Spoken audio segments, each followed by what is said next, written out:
देखिए, हम कोशिश कर रहे हैं, यही हमारी कोशिश है कि हम किसी तरीके से इस जो नकल माफिया है उसको नाकाम बनाएं और फ्री और फेयर स्टूडेंट्स को माहौल मुहैया करें ताकि वो अच्छे माहौल के अंदर सुकून के साथ इम्तिहानात दे सकें। लेकिन जहाँ जहाँ वायोलेशन होगी मैं खुद भी जाऊँगा, मेरा अमला भी जाएगा। हमने इस सिलसिले में तमाम तर deputy commissioner, assistant commissioners, Mukhtar cars और जो इंसामी हैं हमारे महकमे में, वो सबको हिदायत की हुई हैं। वो भी अपनी अपनी जगह पे विजिट कर रहे हैं और एक ऑर्गेनाइज्ड वे में जो मेरा व्यू है कि यहाँ चीटिंग करवाई जा रही थी और इस पर हम सख्त एक्शन लेंगे। उन तलबा के खिलाफ भी, तालिबे इल्मों के खिलाफ भी लेंगे जो इसमें मुलवस हैं, और जो अमला है, स्कूल का अमला या जो बोर्ड का अमला जो भी इसमें मुलवस होगा, या इवन पुलिस जो इंसामिया थी, यहाँ जो पुलिस की ड्यूटी थी वो भी अपने जो है वो जिम्मेवारी के साथ नहीं कर रही थी। वो भी इसमें ऐसे लग रहा था कि उन्होंने खुद इजाज़त दी हुई थी इन लोगों को, गैर मुतल्लका अफराद को आने के लिए। तो उन तमाम अफराद के खिलाफ जो है वो हम सख्त एक्शन लेंगे। मैं समझता हूँ कि जहाँ जहाँ जितने मैंने विजिट किए हैं उनमें सबसे ज़्यादा बेकायदगियाँ मुझे आज इस सेंटर पे नज़र आ गई हैं और इसमें हम सख्त कार्रवाई करेंगे। जो हमने हिदायत दी हुई हैं उनकी जहाँ भी इनहराफी होगी, जो हमारे इल्म में आएगी, उस पर सख्त कार्रवाई होगी, उसको हम गैर मुतल्लका जो 8 अफराद को गिरफ्तारी के हवाले से आपने अहकाम दिए, उनके खिलाफ मुद्दई कौन होगा? क्योंकि ये यहाँ से थाने जाएंगे और वहाँ से चले जाएंगे, तो मुद्दई कौन होगा इसमें? ये मैं बोर्ड वालों को लिखूंगा कि वो यहाँ वो सारा जो रिपोर्ट करेंगे, इंसानिया को भी रिपोर्ट करेंगे, हम कंसर्न SSP को भी रिपोर्ट करेंगे। जो भी मुतल्लका अफराद, चाहे वो एजुकेशन का हो, चाहे वो पुलिस का हो, चाहे वो बोर्ड ऑफिस का हो, या जो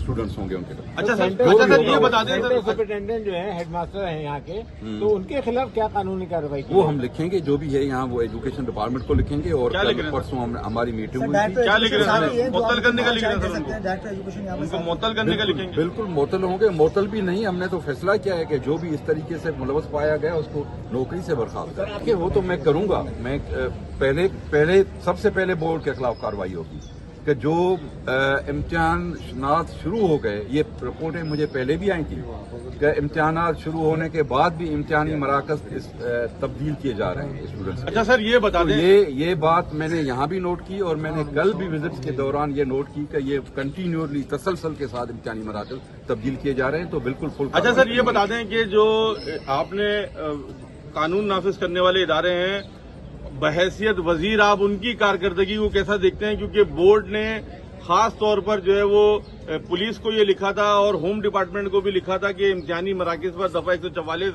नाफिज की जाए और उसका नोटिफिकेशन भी जारी किया गया था। लेकिन आपने खुद देखा कि यहाँ पर बाहर क्या हाल था और अंदर क्या हाल था। इसके ऊपर आप क्या कहना चाहेंगे? देखिए, हमने जब इम्तिहानात शुरू होने वाले थे तो उस वक्त ही हमने तमाम मुतल्लिका इदारों के साथ हमारे जो चेयरमैन थे बोर्ड्स के, उन सबको हमने भेजा भी था। मुश्तरका हमारी इजलास मीटिंग्स भी हुई जिसमें ये तय हुआ था। उसमें होम डिपार्टमेंट को भी हमने लिखा था, उसमें हमने कराची इलेक्ट्रिक बिजली के, ताकि बिला तैतल जो है वो बिजली मुहैया की जाए इम्तिहानी सेंटर्स पे, और उसके साथ जो तमाम जो और पावर कंपनीज थी सिंध की, उनको भी हमने लिखा था। उनके साथ भी हमारे नुमाइंदगान गए थे, उनसे मुलाकात की थी। तो जहाँ जहाँ ये जो इदारे का फर्द जो काम नहीं कर रहा होगा उसके खिलाफ रिपोर्ट होगी और कार्रवाई होगी।